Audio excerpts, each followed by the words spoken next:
Hello, YouTube. Ziggy here with my weekly update on YouTube sports card content week in review. So this is the week 3 I've been doing this, and this week I've decided to make this one long video to see how many people are actually paying attention.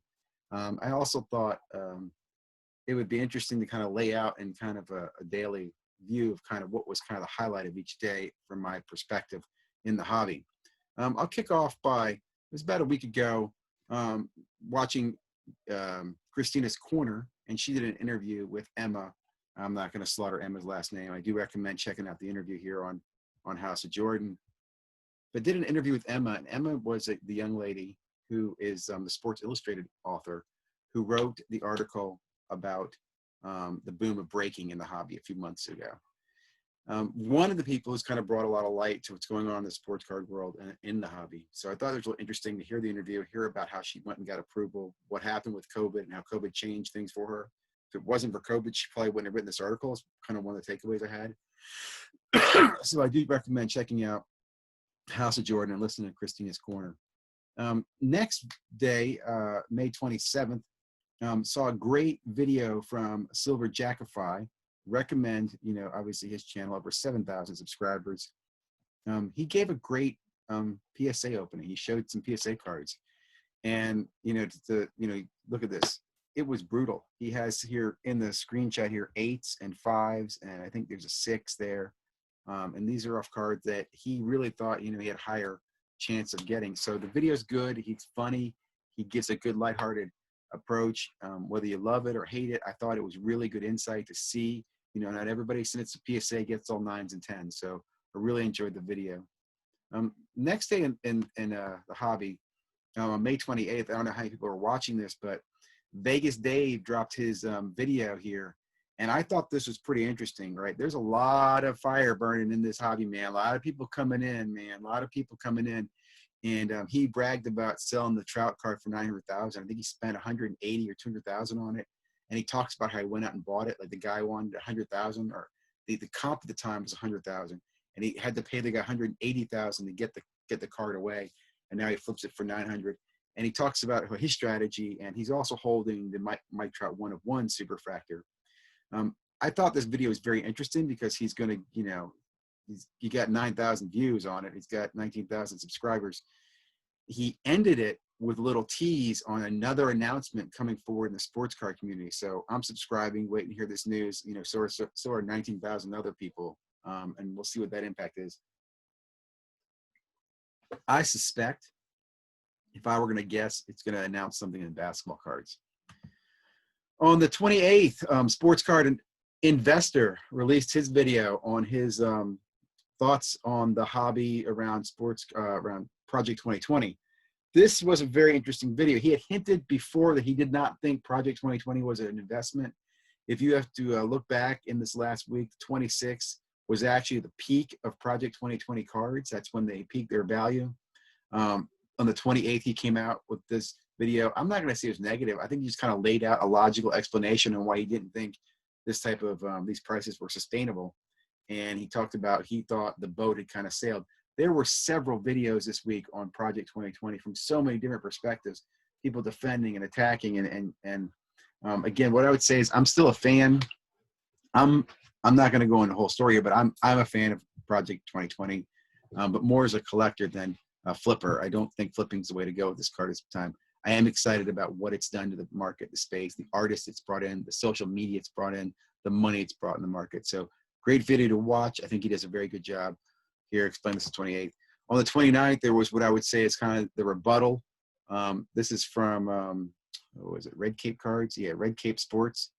This guy basically is polar opposite of what Sports Card Investor said, and it's a really interesting perspective. I think he took a little more personal what Sports Card Investor said about Project 2020. I will say this brought me to a great site. This guy runs a site called projct2020.com, has great information about Project 2020 cards. So if you're in the project, I recommend checking out the site, listening to both opinions, and checking out that website. So again, checking out social media, here's a really good find for you. On the 30th, Got to watch a collaboration between a PSA Collector, the Hobby Box, and Les Alex. Kind of interesting. They did this live, so they took some questions and answers. They answered some thoughts on cards and stuff. It was a good show. One thing I would say they also announced is that they're coming out with a paid subscription service, so you get access to their picks before other people do. Personally, I don't like that. I'm soured by that. I won't go in detail, but I just thought it was interesting they brought that up and their pitch on it. I think we'll see where these guys go, but I do like listening to the show. I love the community they're developing, and hope they keep things open and keep doing what they've been doing. On not supposed to touch your nose during this COVID thing, I know. May 30th. This was really cool because check out this video. This is Blake Jameson. You can go to this video May 30th at 13:40 into the video. Yours truly asks Blake, "Are you meeting Gary Vee for tea?" And Blake responds, and his response is pretty interesting because he basically says that no, that Gary and him are great friends and Gary supports the project, but they decided to suspend the interview indefinitely. So I found this very interesting. Check this out. I also like the fact Blake's a very open guy. He answers people. They're excited. I'm excited. There's a great beginning here with those back pages. Another page I'm not talking about today, but I'm a big fan of. Check out those back pages on YouTube. On May 30th, later that evening, one of my favorite channels again to watch, because again, I really like where I'm learning something, not just watching people open cards. I mean, again, I know that's very popular. Trust me, it gets a lot of eye time. But Sports Card Live did a great interview with the project manager from Upper Deck. It was great to hear from him. I will say the Upper Deck project managers on the hockey side, so it wasn't as interesting to me as I wanted to be. I did get to ask about LeBron and Michael Jordan, and they did say, the Goodwin product will be coming out with more of their autographs. That's kind of disappointing. I really wish Upper Deck, I just feel like Upper Deck is just dropping the ball and not creating something. I mean, they should be paying attention to what Topps is doing, and they should do an artist series with LeBron and Michael Jordan, their images. They could do pieces of wood, cards. I don't know what it is, but they could do a lot with that. And I'm just disappointed that Upper Deck is not doing more. On the 31st, I will say, following one of my new favorite channels to watch, definitely in the month of June, is Run the Good Life. This young man is just, I enjoy his channel. So why I'm going to be following him in June is that he went out, he's been chasing retail like all of us have, right? Or at least I have, I've been here. And he couldn't find any mosaic, so he decided to buy some. He bought mosaic from 5 different states, and he's got enough mosaic. He's got like, I don't know, a bunch of mosaic. He talks about in this video that he's breaking some mosaic every day through the month of June. And he already had his first break on June 1st and June 2nd. It was really great to watch because it's not just him breaking cards, guys. He breaks them. He talks about the value. He gives his thought, and then he actually puts up there what the real value is. So he's showing you his return, what his hustle is. I really like it from that perspective. It does show there is value in retail if you know what you're doing. I mean, here he is. He's getting stuff at retail price and at retail or aftermarket price in his break. So check out his channel, and I do recommend following him throughout June and into the future. On the June 1st as well, caught a great interview from Fillington. Big fan of Fillington. I think I mentioned him before in weekly reviews. I liked this session because it was a live Q&A. I caught part of this, to be honest. I didn't catch the whole thing, but he took great questions. He talked about Project 2020. He talked about the fact he had the Superfractor, the Ermsey Trout 1-of-1 card, right? The gold frame. He had that. He bought it. He sold it. He made some money. He flipped it. He talked about the whole emotion, the swing. Really great insight on baseball. Big fan of Fillington. So check his channel out if you're not already watching. Later on June 1st, Bobbles and Ball Card did a great demonstration of the SGC Pop Report that was released on June 1st. Big news for the SGC fans and for hobby collectors as well. This gives us a third insight into understanding how many graded cards are out there, what the general population is. I've always told people, don't just listen to the PSA Pop Report. What's the BGS? And now we can check SGC as well. He talked about some of the glitches and how they're working things out. But again, great video, educational. So check out Bobbles and Ball Cards and learn more about SGC. June 1st, that evening, Hobby Hotline, who does their show, and I totally left this out.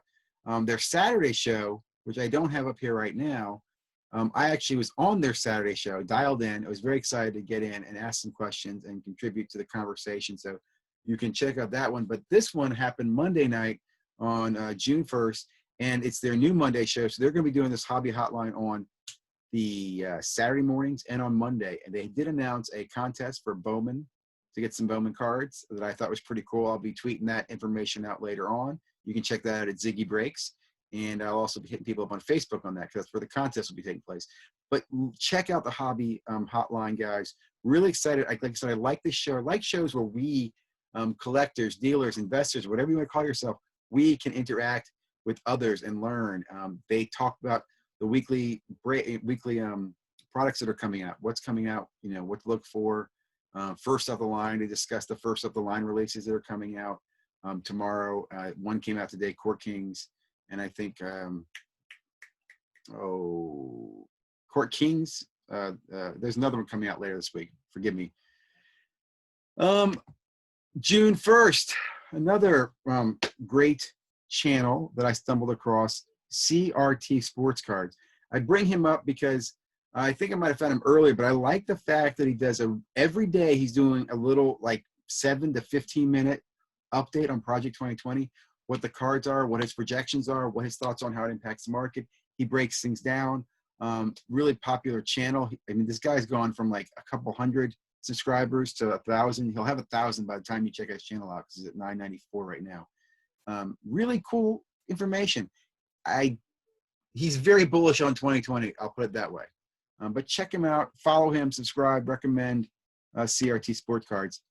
And then as I'm closing up here, last guy who is, again, I think I mention this guy every week. One of my favorites that no one is watching yet. He's up to, I think, 200, 300. Oh, wow, 567 subscribers. Let's get him to 1,000.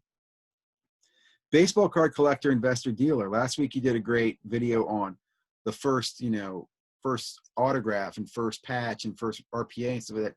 This week he is finishing up his PSA Beckett and SGC comparison. And this one, he talks about the value of the products and what that means as far as market. And again, what I like about this guy is very unbiased, just very much lays out the facts. He's giving information, calm, cool, collective. So definitely check out this gentleman and subscribe to his channel. The last new update and content, and I really just found this channel, Titan Card and Games, really tonight when I was putting this whole thing together. Really blew me away because I've been talking about this forever, right? We need more women in the hobby. I'll put it that way. And women breakers in the hobby. I mean, we watch these guys break cards all the time, and I'm sitting there thinking, boy, a nice lady with, you know, the customer service and stuff would go a long way. I'll just leave it at that. And here we go. We have a Titan Cards. She started her channel back in January, already at 2,000 subscribers. Looks like they're doing a lot of personal, some small breaks. I'm going to be following her content, see how she's doing. You know, I put her in that list of card breakers, but, you know, there's always new stuff coming on the hobby, and I thought it was really cool to see a female breaker out there. So I wanted to give a shout out. Recommend you check her out as well.